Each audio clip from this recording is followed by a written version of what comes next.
All right, music fans, welcome back to the Real Music Observer. It is Dave observing real music in real time for real people, just like you, right there. And me here, indoors again. It was rained out today, so here I am. Gregg Rolie. Gregg Rolie makes his escape from Journey. Pun intended. Gregg Rolie's departure from Journey. Great titles for videos, and I could use either one of them, and I probably will.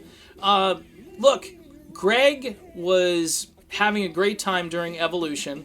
I've watched a few interviews where he said Herbie Herbert, their then manager, more or less cleared out a lot of personal time, a lot of space for the guys, so they could sort of hang out and enjoy the road without getting burnt out.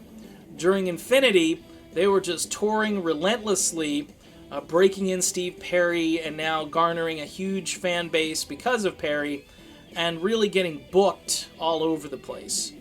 Perry had complained a lot that the booking was just insane. They were overbooked, overworked, maybe underpaid, maybe underappreciated. So on Evolution, Herbie decided to change things up and to give these guys some space.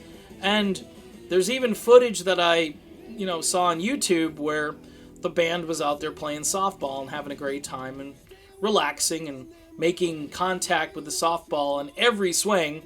So there might have been some editing going on. I'm just saying. So just who knows?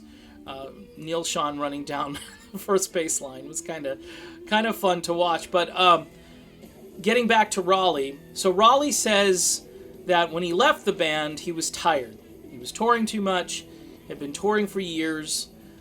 And he decided he needed to call it quits. But in a subsequent interview that happened just a few years ago, Rolie kind of did the little chin scratch, said, these guys, I don't know if they really wanted me to sing all that much anymore.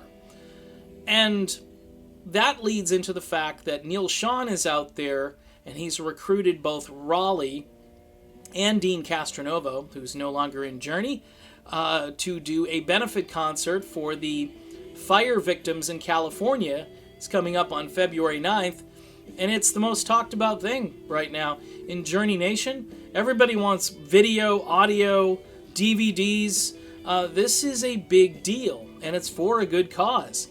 But it kind of, to me, makes it clear that Gregg Rolie would have stayed if things were different. Now, would Journey have had the same kind of success if they mixed Perry and Rolie, for the foreseeable future?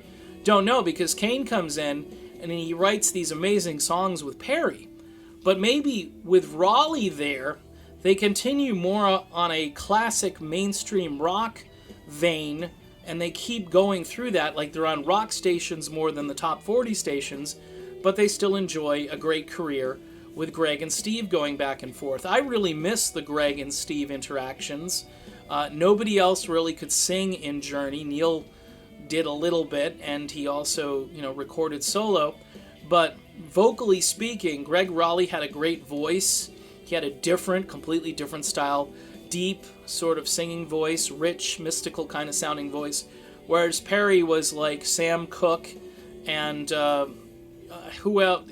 Perry was just one of a kind. But he integrated a lot of the Motown and a lot of that crooning into his high tenor. I'll tell you what, it was a great blend when those two guys were together, and that's why people are just so excited about the benefit concert that's coming up. And the moral of this video, though, is I think Gregg Rolie, saw that the cards were being laid on the table and said, you know what, I'm out of here. I'm not going to get to sing as much. My contributions aren't going to get recognized. I'll have a couple of deep album cuts that nobody will listen to.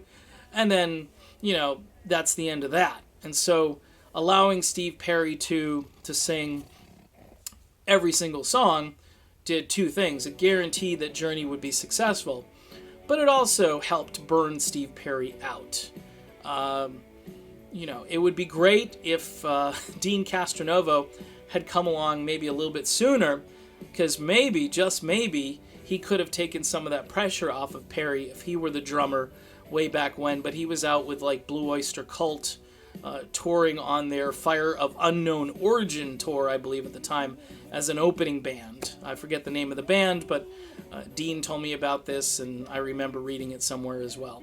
So that's my video. I think Gregg Rolie leaves because the cards were on the table, and he knew, but the thing is, he didn't just quit because he was burned out, because he did come out with solo albums not too long after that, and then he joined up with The Storm in the early 90s to create music that he was making, very similar music to what he was making with Journey in the late 70s. So, Gregg Rolie, hope you knock him dead at the benefit concert. It's going to be exciting to see you, Neil, and Dean, and Marco, and John all on stage. That's John Varn, by the way. And tickets are sold out. So I'm hoping for a DVD. I'm hoping for some audio from someone, some cell phone footage, whatever you can send me, folks. I'm ready for it. In the meantime, it's Dave reporting indoors for the Real Music Observer. And we'll be back for more real music in real time for real people just like you and just like me real soon, and we'll talk to you then.